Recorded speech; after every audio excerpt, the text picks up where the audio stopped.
வணக்கம் நேயர்களே.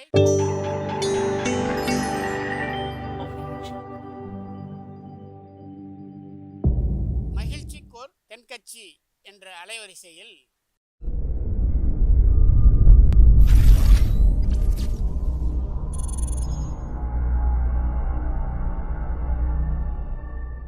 சிரிப்போம், சிந்திப்போம், செயல்படுவோம் என்ற தொடர் நிகழ்ச்சி தினமும் காலை 8 மணிக்கு யூடியூப் அலைவரிசையில் ஒளிபரப்பாகும் என்பதை மகிழ்ச்சியோடு தெரிவித்துக் கொள்கிறோம்.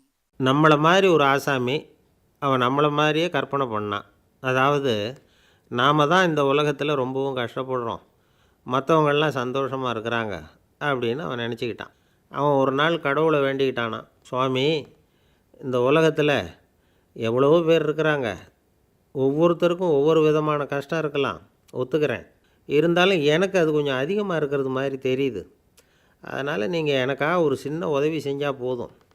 அது வேறு ஒன்றும் இல்லை, என்கிட்ட இருக்கிற துயரங்களை இன்னொருத்தர் யாருக்கிட்டையாவது கொடுத்துருங்க, அவர்கிட்ட இருக்கிற துயரங்களை என்கிட்ட மாற்றி கொடுத்துருங்க. ஒரு மியூச்சுவல் ட்ரான்ஸ்ஃபர், அவ்வளவுதான். அப்படி பண்ணிவிட்டா போதும் அப்படின்னு வேண்டிக்கிட்டானான். அன்னைக்கு ராத்திரியே அவன் ஒரு கனவு கண்டிருக்கான். வானத்திலேருந்து ஒரு குரல் கேட்டிருக்கு. அது என்ன சொல்லிச்சு தெரியுமா? ஏ ஜனங்களே, எல்லாரும் அவங்கவுங்க கஷ்டங்களை ஒரு பையில் போட்டு எடுத்துக்குங்க. அப்படி எடுத்துக்கிட்டு நேராக இந்த ஊர் எல்லையில் இருக்கிற கோயிலுக்கு வந்து சேருங்க அப்படின்னுது அந்த குரல். ஆஹா, கடவுள் நம்ம பிரார்த்தனைக்கு செவி சாய்ச்சுட்டார் அப்படின்னு சந்தோஷப்பட்டான் இவன். உடனே என்ன பண்ணான்? தன்கிட்ட இருந்த கஷ்டத்தையெல்லாம் ஒரு சாக்கு பையில் போட்டு எடுத்துக்கிட்டான். வீட்டை விட்டு வெளியில் வந்தான். தெருவில் இறங்கி நடக்கிறான். அங்கே பார்த்தா ஏகப்பட்ட பேர் ஆளுக்கு ஒரு பையை தூக்கிக்கிட்டு கோயிலுக்கு போய்கிட்டு இருக்கிறாங்க. சில பேர் மூட்டையாக கட்டி தலையில் சுமந்துக்கிட்டு போய்கிட்டு இருக்கிறாங்க. இவன் பார்த்தான்.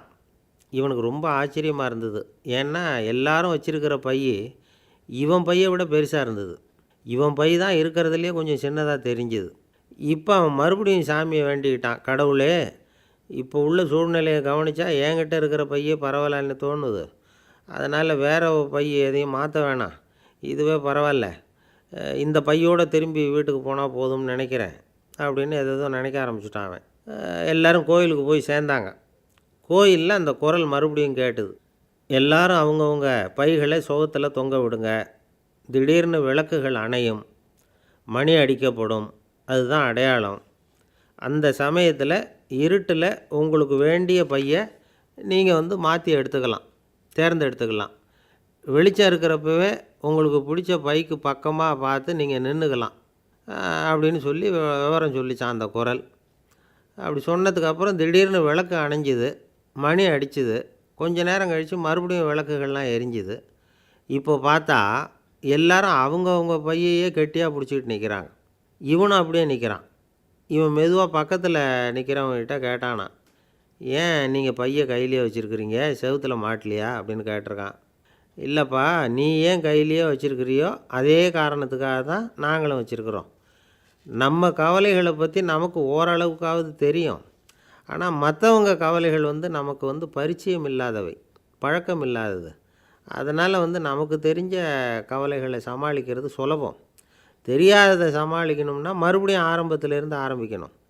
அதனால் பழைய நண்பர்களோடு வாழறது தான் மேல் அப்படின்னு ஆனான். அதுக்கப்புறம் அவன் தன்னோட பையே போதும்னு வீட்டுக்கு திரும்பி வந்துட்டானான். இது ஒரு பெரியவர் சொல்லியிருக்கிற கதை. அதனால் நம்மக்கிட்ட இருக்கிற கஷ்டங்கள் தான் பெருசு, அதை இன்னொருத்தங்கிட்ட கொடுத்துட்டு மாற்றிக்கலாம் அப்படின்னு நினைக்கிறது தப்பு. இதே மாதிரி இன்னொரு சம்பவம். ஒரு ஊரில் ஒரு நாள் ராத்திரி ஆகாயத்திலேருந்து கடவுள் குரல் கேட்குது. இந்த ஊரில் இருக்கிற ஜனங்கள்லாம் கொஞ்சம் கவனிங்க, உங்களுக்கு ஒரு செய்தி.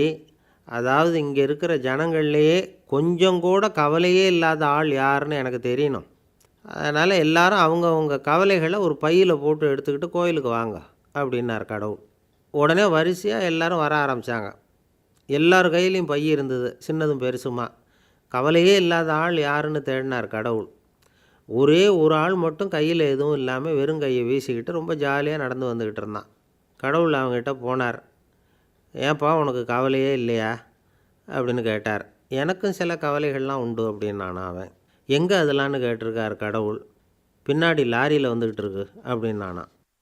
ஐயா தென்கட்சி கோ சுவாமிநாதன் அவர்களின் மகிழ்ச்சிக்கோர் தென்கட்சி தொடர் நிகழ்ச்சியினை கேட்டு பயன்பெறுங்கள். நிகழ்ச்சியினை பிடித்திருந்தால் உங்களுக்கு கமெண்ட் பாக்ஸில் உங்கள் கமெண்ட்டுகளை பதிவு செய்யுங்கள், ஷேர் செய்யுங்கள், லைக் செய்யுங்கள், கண்டிப்பாக சப்ஸ்கிரைப் செய்யுங்கள். நன்றி, வணக்கம்.